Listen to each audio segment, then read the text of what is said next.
सैकड़ों आंखें उसे एकटक निहार रही थी। उन सभी आंखों से छलकते खारे पानी को वह अपनी आंखों में महसूस कर रही थी। रुलाई फूटने से पहले उसका गला भर गया था। वह बोलना चाह रही थी, पर शब्द उसके गले में बर्फ की तरह जम गए थे। जमे हुए वे शब्द ही तरल होकर जब आंसू की राह बहने लगे तो फिर उन्हें थामना मुश्किल हो गया। अपने आंसुओं को रोकने के लिए उसने पूरी ताकत लगा दी थी। वह चाह रही थी कि अपना आखिरी संवाद पूरा कहे। अक्षर उसके मस्तिष्क में पालतू कबूतरों के झुंड की तरह उड़ रहे थे। उसे महसूस हो रहा था कि वह उन्हें पकड़ सकती है, पर वह बोल क्यों नहीं पा रही। बस 5-7 पंक्तियां ही तो हैं, उसे बोलना ही होगा। यह बहुत ही ज़रूरी है।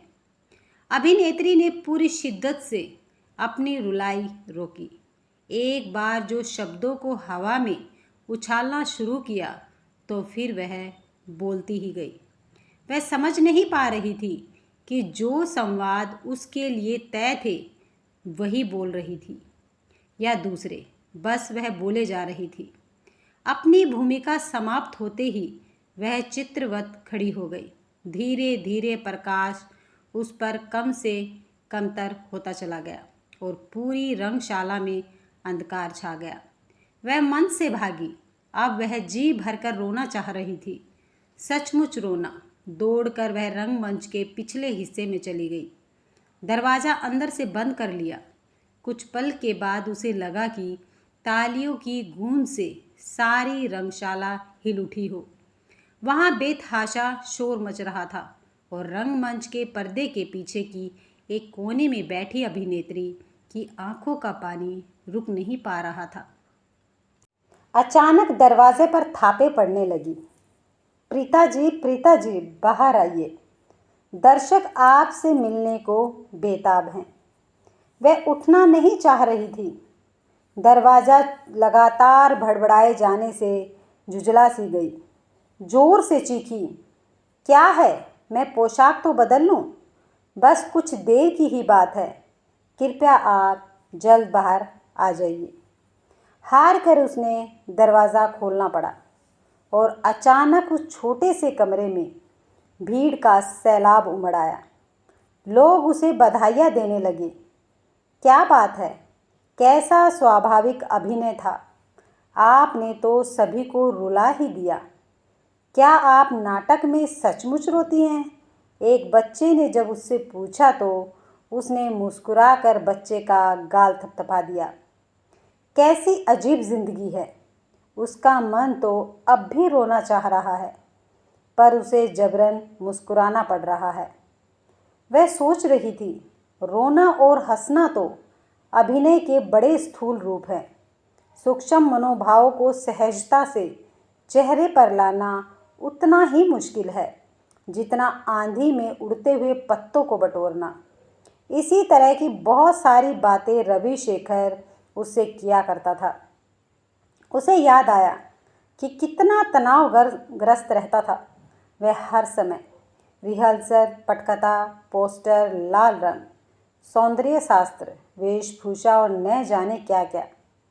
बस हमेशा नाटक के बारे में ही सोचता रहता।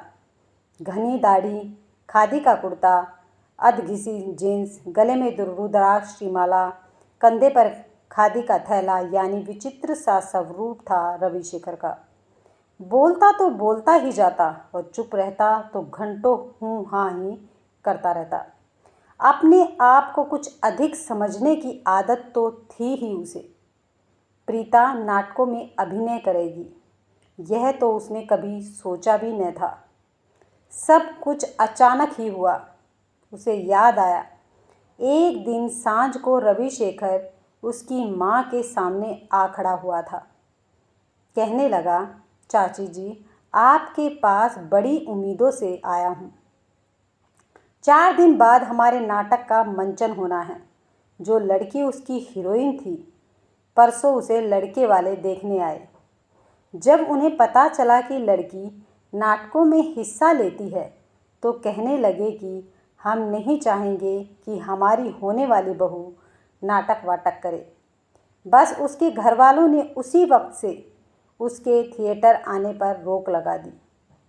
2 दिन जब वह रिहर्सल में नहीं आई तब मुझे पता लगा। अब आपके पास आया हूँ। मेरे जीवन का यह महत्वपूर्ण नाटक है। निमंत्रण पत्र बढ़ चुके हैं। अब सब कुछ आपके हाथों में है। अगर प्रीता जी को आप आज्ञा दे दे तो मैं आपका एहसान जिंदगी भर नहीं भूलूंगा। कहते कहते वह भावुक हो उठा था। प्रीता जब चाय बनाकर लाई तब यही बातें चल रही थी। रविशेखर का प्रस्ताव सुनकर वह एकदम ठंडी पड़ गई। ठीक है, कॉलेज में वह गाना गाती रही है, पर नाटक गाने और अभिनय करने में तो बेहद फर्क है। माँ ने तो यह कहकर पल्लू झाड़ लिया कि अगर प्रीता चाहे तो मुझे कोई ऐतराज़ नहीं। उसने भी रविशेखर से साफ कह दिया था कि न तो उसने कभी अभिनय किया है और ना ही वह कर सकती है। तब कैसा रुआसा हो गया था वह। कहने लगा, यह सब आप मेरे ऊपर छोड़ दीजिए। उसके बाद बचे 4 दिनों में 5-5, 6-6 घंटे रिहर्सल चलती रही। एक से संवादों को बार बार बोलते बोलते वह तो उकता सी गई। शुरू में तो वह समझ ही नहीं पाई कि नाटक के प्रदर्शन के बाद जो तालियां बजी थी उनमें से आधी उसी के लिए थी। लोग लगातार उसे मुबारकबाद दे रहे थे। रविशेखर की आंखों में सफलता के आंसू चमक रहे थे, परंतु प्रीता स्वयं समझ नहीं पा रही थी कि आखिर उसने किया क्या है। नाटक ही कुछ ऐसा था जो उसकी जिंदगी से बेहद मेल खाता था। इस नाटक में एक ऐसी युवती की कहानी थी जो अपने पिता और माँ के अहम के टकराव में शटलकॉक बनी हुई थी। इस पाले से उस पाले में उसे फेंका जा रहा था। कुछ तमाशबीन उस खेल को देख रहे थे और एक निर्णायक उस तमाशे का फैसला दे रहा था। जिंदगी के असली नाटक में शटलकॉक प्रीता स्वयं थी और दर्शक के रूप में उसके रिश्तेदार व माता पिता के पारिवारिक मित्र थे। अंतर सिर्फ यह था कि मंच पर खेले गए नाटक का अंत सुखद था। जिस युवती का अभिनय उसने किया था वह अपने प्रयासों से अपने माता पिता को मिला देती है, पर वास्तविक जिंदगी में कितनी ही कोशिशों के बाद प्रीता अपने माता पिता को एक नहीं कर पाई थी। कभी कभी वह सोचती थी कि ये लेखक यथार्थ पर नाटक लिखते हैं, तो फिर उसका अपना यथार्थ और उस नाटक का अंत इतना उलट क्यों? कहाँ खुशी के आंसू और कहाँ जीवन भर का अवसाद। कभी प्रीता को लगता कि यह जीवन रंगमंच ही तो है। इतने सारे पात्र, हर एक पात्र की अपनी पीड़ा, हर एक पीड़ा की अपनी कहानी, हर कहानी का अपना अंत और हर अंत के अपने परिणाम। पर कितना खुदगर्ज निकला रविशेखर। जब तक उसे प्रीता की ज़रूरत थी कैसा भावुक बना रहा। रिहर्सल में वह अक्सर पहले आ जाती थी क्योंकि उसका रोल हमेशा बड़ा रहता था।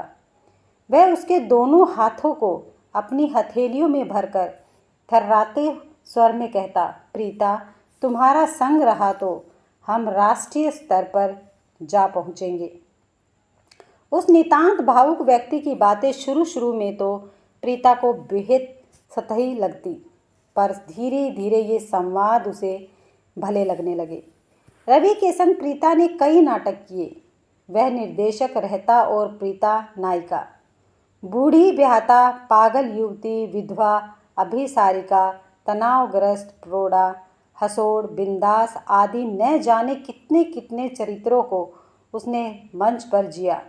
एक दिन रविशेखर खुशी में झूमता हुआ मिठाई का बड़ा सा डब्बा लेकर उनके घर आया और बोला कि उसे फाउंडेशन की छात्रवृत्ति मिल गई है।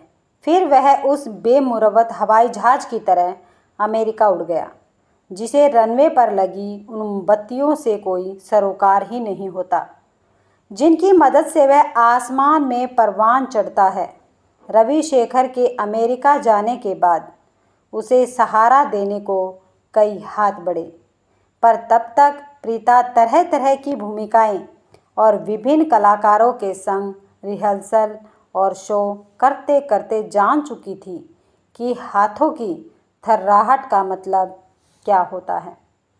उंगलियों के दबाव और हथेली की उष्णता के विभिन्न अर्थ उसकी समझ में आ चुके थे। एक कुशल अदाकारा की तरह मंच पर हीर बनकर प्रेम रस में डूबी नायिका रहती तो नेपथ में उसी रांझा को न पहचानने का आभास भी उसे हो गया था। पर बार बार उसे लगता कि उसे पुरुष की ज़रूरत है, ऐसे पुरुष की जो उसके मस्तिष्क में उमड़ते विचारों को बांध सके, ऐसे पुरुष की जो उसकी अभिव्यक्ति के सैलाब को सही दिशा दे सके। वह बिजली बनकर उस पुरुष के आकाश में चमकना चाहती थी। वह चाहती थी कि एक ऐसा संपूर्ण पुरुष जो उसे नारीत्व की गरिमा प्रदान कर सके। उन्हीं दिनों सुकांत आया। अचानक धूमकेतु की तरह मंच पर वह प्रकट हुआ। सुदर्शन चमकीली आंखें, लंबी नाक, खिला हुआ रंग, बोलता ही चला जाता। फ्रायड से राधा कृष्ण तक, यूजीन ओनील से अब्दुल बिस्मिल्लाह तक और अंडे की सब्जी से अरहर की दाल तक। पर इसका अर्थ यह नहीं कि उसे इन सब बातों के बारे में जानकारी थी। शुरू शुरू में जब इतने सारे भारी भारी नाम सुकांत ने उसके सामने बोलने शुरू किए तो वह सहम सी गई। इतना पढ़ा लिखा, इतना प्रखर, पर धीरे धीरे वह जान गई थी कि जैसे कुछ लोगों को दुनिया के सारे देशों की राजधानियों के नाम रटे होते हैं, पर उनसे पूछा जाए कि एफिल टावर कहाँ है तो जवाब नहीं बनता। सुकांत भी कुछ कुछ इसी किस्म का था, पर वह उसे अच्छा लगने लगा।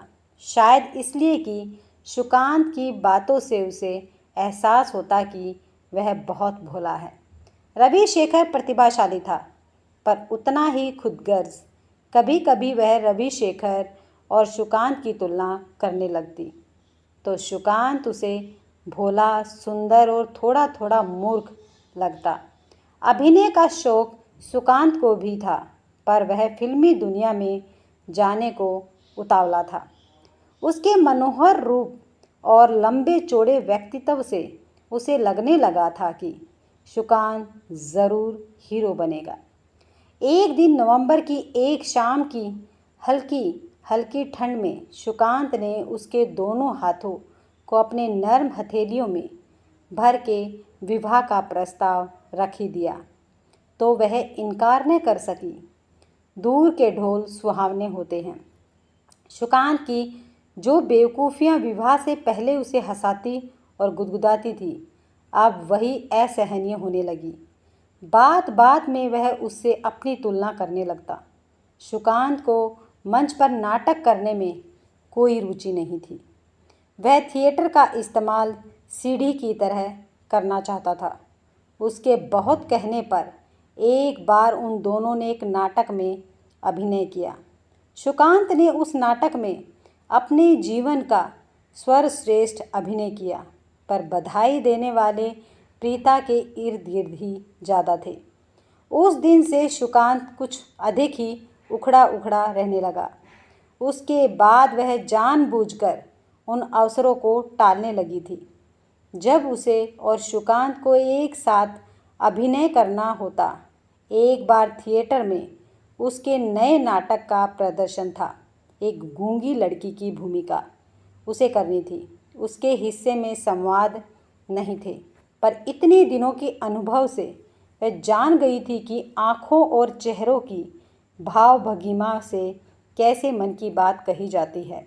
संयोग ही था कि यह सब उसने एक गूंगी लड़की से ही सीखा था। उसकी पड़ोसन रजनी की एक ननंद सुन बोल नहीं पाती थी। कितनी प्यारी लड़की थी वह। उसके संग वह घंटों बातें करती रहती, पर बात जबान से नहीं आँखों और हाथों से होती थी। गूंगी लड़की के अद्भुत किरदार को निभाने के बाद तो वह मंच की रानी ही बन गई। कितनी सारी तालियां, कितना सम्मान, कितना स्नेह उसे एक साथ मिल गया था। उसने सोचा सुकांत आज बेहद खुश होगा, पर नेपथ्यशाला से निकलकर वह बाहर आई तो सुकांत उसे कहीं नहीं दिखा। हार कर नाटक के निर्देशक विनय उसे स्कूटर से घर छोड़ने के लिए आ गए थे। घर में अंधेरा था। घंटी बजाने पर सुकांत ने दरवाज़ा खोला। चढ़ी आंखें, बिखरे बाल। क्या तुम्हारी तबीयत खराब है? सुकांत: नहीं। तुमने नाटक देखा था? हाँ। आधा, पूरा क्यों नहीं देखा? प्रीता, मैं तुमसे कुछ कहना चाहता हूँ। सुकांत की आवाज़ सुनकर वह सहम सी गई। वह कुछ बोल नहीं पाई थी। प्रीता, क्या तुम थिएटर छोड़ नहीं सकती हो? वह अस्तरब रह गई कि सुकांत उससे कह क्या रहा है। उसे अपने कानों पर अविश्वास हो रहा था कि क्या सुकांत ने जो शब्द कहे वे उसने सही सुने थे। वह फटी फटी आंखों से सुकांत को देख रही थी।